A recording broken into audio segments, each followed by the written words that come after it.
Welcome to our What's New for SOLIDWORKS 2026 series. Over the next few minutes I will take you through some of the updates for rendering. Appearances in SOLIDWORKS got a massive overhaul for 2025 and now feature DSPBR support. The entire library has been updated and is still just as easy as a drag and drop. Once applied though, you'll find significant improvement in the way the appearances look, as it now takes advantage of lighting with tools like normal maps to get a much more realistic result.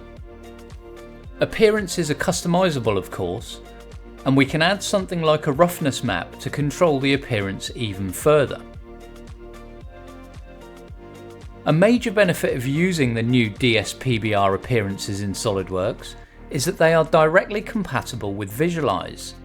This means that renderings look the way you would expect immediately on import. Better yet, renderings can be created directly within SOLIDWORKS.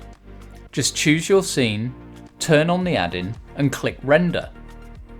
One-click renderings in SOLIDWORKS are now a reality, and they look fantastic with the native DSPBR appearances. The Visualize Stella Fast Mode has been vastly improved in recent times to a near real-time rendering engine. Setting up scenes, moving components, and setting up cameras is unimpeded and instantaneous.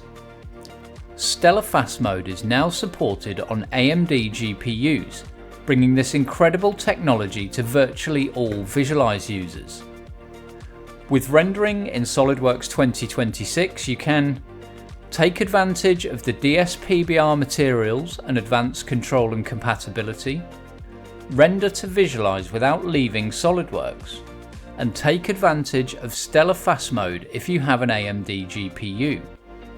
Please join us in our next video for what's new in user experience and import for SOLIDWORKS 2026.